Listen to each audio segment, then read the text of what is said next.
tutoring, no matter what it is. I think it's one of those things that you feel that fulfillment personally more than anything else.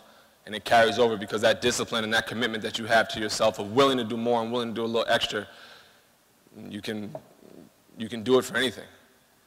You know, when you guys, there's going to be a moment in your life where something's going to happen to you that probably don't want to. You know, there's going to be that moment where you're going to have to persevere. But because you've put in the time, you've put in the work, and you're committed to yourself to do a little bit more, I promise you, it'll be something that you'll be able to follow through and work through. So just do that and enjoy it all. You guys are at a young point in time in your life where you get a chance to experience a lot, so have fun with it all.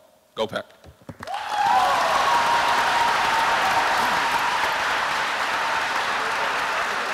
Thank you, Ryan. Scott, I don't know if you'd be willing to maybe talk a little bit. Ryan touched on perseverance. You know, a lot of people, you know, obviously there's a lot of benefits that you can gain from participation in athletics. It's fun, you make great teammates, you also it helps you keep in shape, but you also learn a lot of life lessons. And I think particularly one of the things you do learn is the importance of perseverance. In athletics, there's every game, there's a winner and there's a loser, and you're going to lose your share of times, and the most important thing is how you react and how you respond when you do lose. So Scott, I don't know if you want to touch a little bit on that. All right. Yeah. I promise you, I had no idea he was actually going to call me out to talk on this, but a couple of things about perseverance, okay? Who in here has been through a difficult time? All right? Has been impacted by disappointment, tragedy, something that is a less than desirable event in your life, all right? Something you really didn't want to happen. Okay, so that's life. If you haven't been through that, you will. Okay, it's going to happen at some point. All right, when you are able to persevere, I always put perseverance and endurance together. All right, because, again, as you face tragedy, you have to be able to endure it in order to persevere it. I think we were 9-7 that year. Never lost by more than 4 points. We lost a couple of games in overtime, lost a couple of games on last-second field goals. We went into New England with our backup quarterback because Aaron had suffered a concussion the previous week, and lost because an offensive lineman had a 60-yard kickoff return. All right, Dan Conley for the Patriots. We tried to do a little pooch kick or a squib kick, something like that. He caught it, was able to find a lane, 60 yards, they went in for the go-ahead touchdown. All right, so we had a lot of disappointing losses that year, and they were very tight. Winning in the NFL is difficult. All right, so we're looking at 2 weeks left in the season, and if we don't win both of those games, we are eliminated from the playoffs. All right, now that could have been a time as a team we could have started falling apart. We could have started pointing fingers at each other saying, all right, you're the reason we're losing. You're not doing your job. All right, we could have blamed coaches, which is unfortunately a common occurrence in professional sports. A lot of times, individual athletes' egos are bigger than the team's, I guess, goals. All right, so what we did, though, is we rallied the troops. We circled the wagons. Everybody in here ever heard that reference? All right, in the Old West, when the settlers were facing adversity, they would oftentimes circle the wagons to protect the most vulnerable. All right, they put the women and children on the inside, circle the wagons, and they would protect against whatever on the outside was trying to attack them. All right, so we were facing a lot of adversity from the media. We were facing a lot of criticism from the outside world. We circled the wagons. All right, we started looking at, all right, what can we do to achieve our goal? The first goal to winning a championship is getting into the playoffs.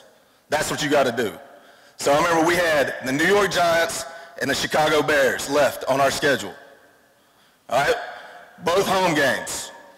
The Giants and Bears were both playing pretty well at that time. The Bears were, I believe, the #1 seed. Or they were 1 or 2, I can't remember. All right, so we end up winning both of those games, squeak in as a 6th seed. No NFC 6th seed had ever won the Super Bowl. An AFC 6th seed had, that's the Steelers. No NFC 6th seed had ever won. So we had to go on the road, Philadelphia week 1 of the playoffs, really good team, by the way, beat them in dramatic fashion with an interception at the end of the game. had to go on the road to Atlanta, who had beaten us earlier in the year. Actually, I think they were the 1 seed. Went on the road to Atlanta, had a phenomenal defensive game. Aaron had an outstanding game. We actually shellacked that team, which was great. Yeah, big word. And that means we beat them really bad. All right. Then we had to go to Chicago, all right, for the NFC Championship game. Everybody knows the Packer-Bears rivalry, huge game. It's the oldest in football, in the NFL in particular. But we had to go in there. All right, that was the last team we had to beat in the regular season to get into the playoffs also. So we go on the road. I don't know if you guys remember, but that game knocked their first-string quarterback out, second-string quarterback out. They're playing with their third-string quarterback. And I don't know if you guys remember a guy, B.J. Raji. He actually had a pick six in that game. All right, it's pretty impressive. Yeah, big fellow with a pick six. That means for you non-football thinkers, that's an interception for a touchdown. Okay, just want to put that out there. Win the NFC Championship. Then we go to Dallas in an ice storm outside. Not really able to go do much around the hotel. And if anybody who remembers, we defeat the Pittsburgh Steelers in I think a good game at Texas Stadium. So that team right there faced a lot of adversity, a lot of disappointment. All right, but as RG talked about, our commitment to our goal allowed us to stay focused on what it would take to endure that adversity and that disappointment and persevere through the end. All right, now, I know I talked a long time, but about this in life. Same thing occurs in life. All right, this is an athletic analogy to apply to life. All right, everybody in here should have a goal or a dream of what they want to achieve. All right, at some point you're going to have setbacks. It's going to happen. All right, that one person in your life who really supports you and really encourages you may have passed. All right, that's happened to me. As you become a parent, you may face tragedy as well. My wife and I, we lost twin boys. Unfortunately, tragedy happens. Again, it would be easy to become self-involved and sit here and say, woe is me, this is awful, I can't do it. That's oftentimes what you want to do. The important thing is that you stay focused on what it is you want to achieve, what is really important. I always say, focus on the controllables. What can you actually control? And you persevere. You endure that tragedy, and you use that to toughen you to move forward to what it is you want to accomplish. When you're going through that event in life, you don't often understand why. Sometimes I don't think we're designed to understand why. I think the important thing is that we use that to strengthen us, to build calluses so we're tougher moving to the next event, and we persevere. That's the only way you can get from wanting to achieve something to actually achieving something. All right, you use that commitment to endure and to persevere to achieve what it is you want to achieve. All right?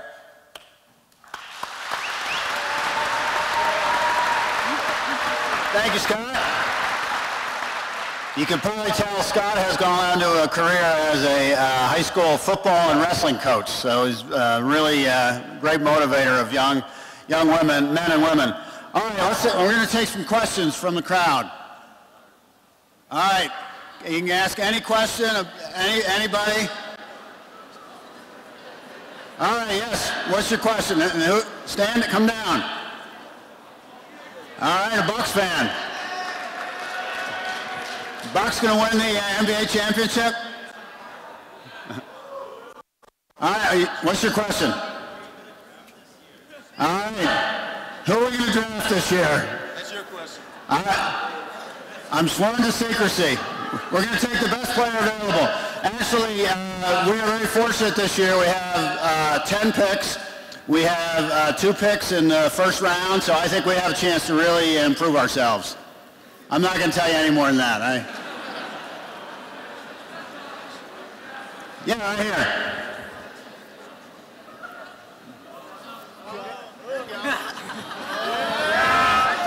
Greatest quarterback of all time, Brett Favre or Aaron Rodgers? All right. All right, who wants to answer that? All right, come on, Bruno. Half of these guys, who's the better quarterback, Brett Favre or Aaron Rodgers? Well, I played with Brett Favre. He was a 3-time MVP. a Super Bowl winner, a great teammate, a great friend. So I'm on the number 4 train. Anybody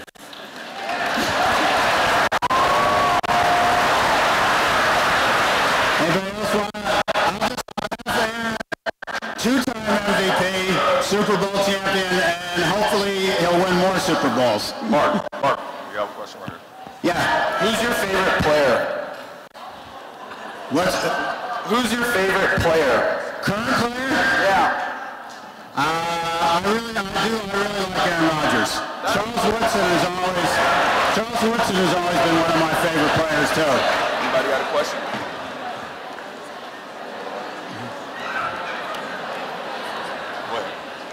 What's your current season gonna look like? What is our current season gonna look like? What's the current season going to look like? Yep. We're gonna have a very good season. I'm excited about our new coach. I think we have a chance to really have a good year. The league announced we're going to open the season on the Thursday night game, the kickoff game to start the season in Chicago. So it's going to be great to go down and beat the Bears. Okay, Mark, we have a question right over here. Who's your biggest mentor? Who's my favorite what? Who's your biggest mentor? Oh, my biggest mentor? Probably my father. Big Murph was his name. Another person that was a great mentor to me was a player that I played with by the name of Kenny Houston.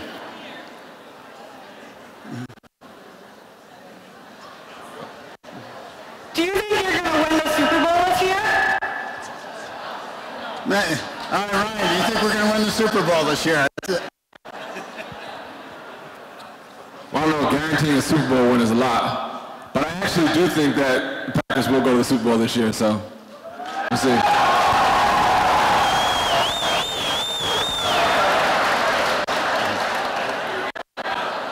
So how come football is so important to you, and what influenced you to go into the NFL? Anybody, why did you get started in football? For me, honestly, to be real to you, I didn't even like playing football when I was a kid. Like, seriously, my mom and dad forced me to play. And then through there, we were talking about perseverance. I liked it, I loved it, but then when I started getting hit, I didn't like it anymore. And I was like, nah, I don't know. But now, after that, I fell in love with it because it was something that challenged me. It was something I loved to do. And then as soon as I went out there, I felt a challenge. I didn't want to play it anymore, right? So I found a way to persevere and become good at it and love it again. And now it's like everything in my life revolves around how I came through that. And I persevere through that. I just keep, persevering, I guess.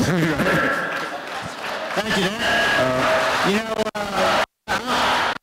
A lot's been written now about the risk of playing football. Obviously, the injury risk and concussion. A lot of you probably have young kids. Do you have any hesitation about allowing your boys to play football? And I guess I always look at, there's risk in anything, but there's also a lot of positives that come from participation. Aaron, does your son play football? Yeah, I've got 3 boys. They don't play really early, but I have no problem with them playing in high school. I actually think that the risk versus the rewards of playing football, playing any team sport, you really do have an opportunity to learn a lot about yourself, learn the teamwork that's necessary to allow you to become the successful person that you want to be. So, I really believe that football is a great sport, and there are some risks, physically, but I think they're outweighed by the benefits intangibly that you get from being on a team. Thank you, Aaron. I was just wondering what kind of music you guys listen to. What kind of music do you listen to? Yeah, sorry. Who wants to talk about the music? Now, Scott is in Nashville. You gotta be, I'm guessing it's not, right? Yeah, I live in Nashville, so country music is one.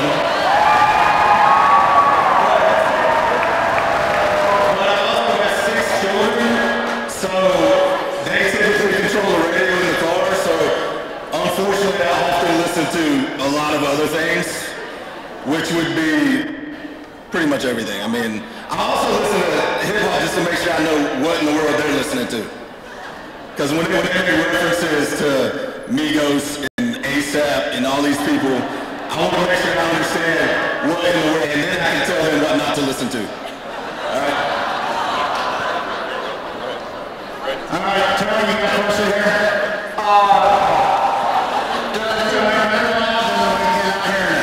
Does it look like I have what it takes to be on your team?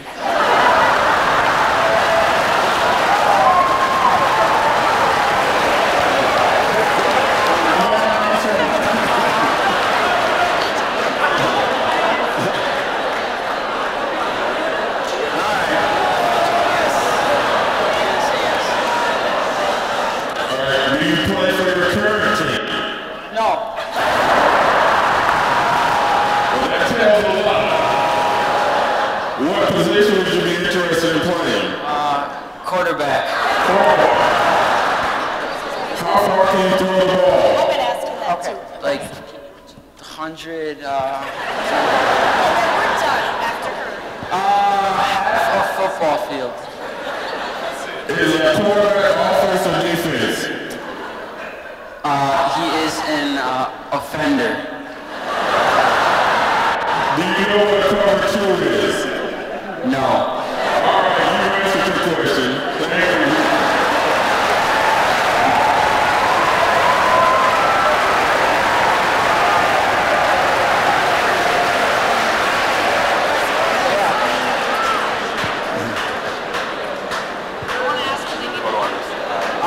Why did you like playing football? Or what made you play football? Yeah, we couldn't hear you. What made you go into, what made you decide? What's that one guy's name? Oh, The guy right there. what made you decide to go into football? Earl, you want to answer that one? How y'all doing? To be honest with you, when I got into football, it was a way out. Where I came from, it wasn't a lot of opportunities. Football seemed to be the best way, that or the military. So I was also a football player, I was an ROTC. One of those schools were going to get me out where I lived. And thank God it was football. So that's the reason I committed my life to football. Thank you.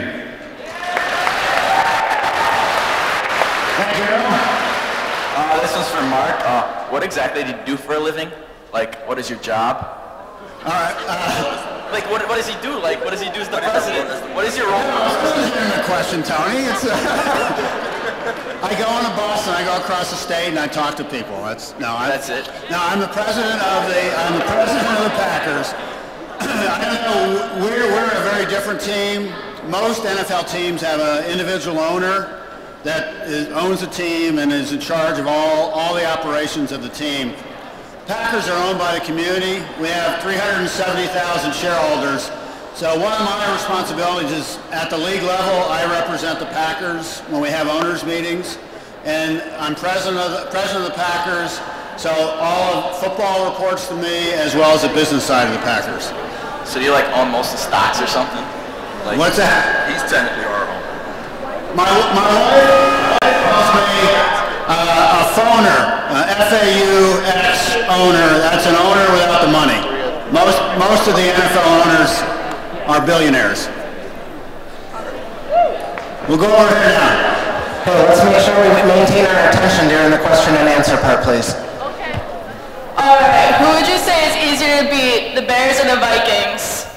Whoa. Who would you rather beat, the Bears or the Vikings? Yes. Come on, Nick. I think this is right up your alley. Well, I'm really like guys that wear purple, so. But I also don't like bears, and the bears test stuff, so I think it's good. Last question. All right, last question. How you doing? Where did you guys grow up? Where did you guys grow up? Just tell them a little bit about, All over. I've never lived in a place longer than 6 years till I was an adult. I'm a preacher's kid, so we moved every 5 or 6 years. So I've been born in Texas, lived in Alabama, Mississippi, Pennsylvania, Nashville when I was 16. My wife's from Nashville, which is why we live there now. The great state of Texas. Chapel Hill, North Carolina. Mario fans in the house.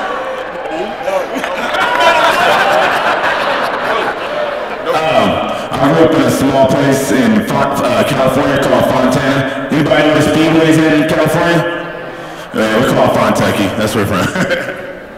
I'm from New York. I grew up in a small rural farming community in Iowa called Kesley, and we had 80 people in our town.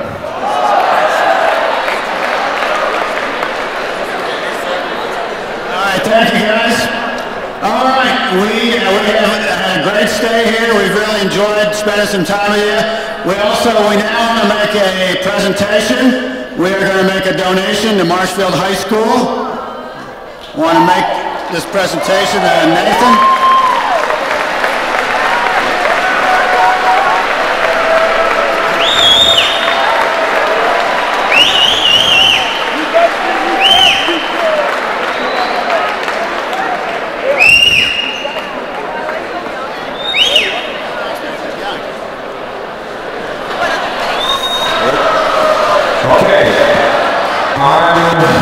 I'm going to call up two students to come down here, and we're going to do something with you. Jen Jacoby.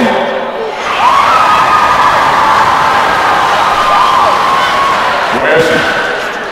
Yeah, Jen Jacoby and Brant. Oh, Jen Jacoby. Does she exist? She goes, oh. Okay, you got two Jennifer Jacoby's? All right. And then Brian Palmer?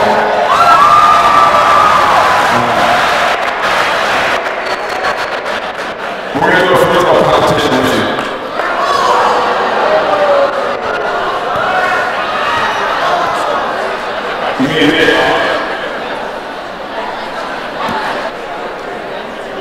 Disclaimer, I don't play basketball, so.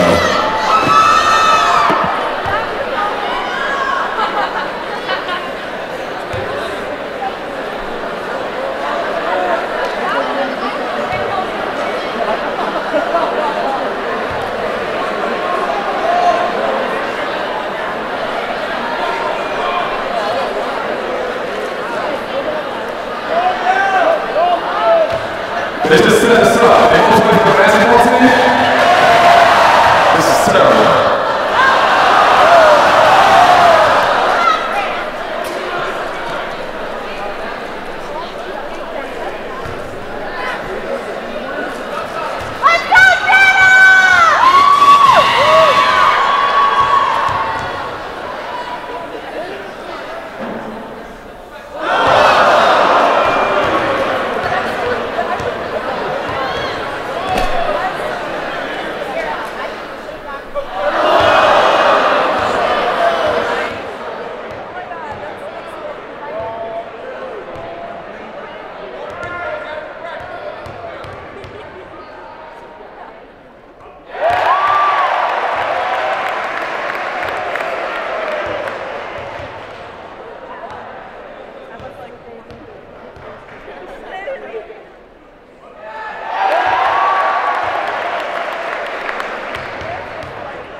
The Packers win again.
Okay, on behalf of Marshfield High School, I would like to thank the Packers and their tailgate party. Thank you very much for taking the time to come with us this morning.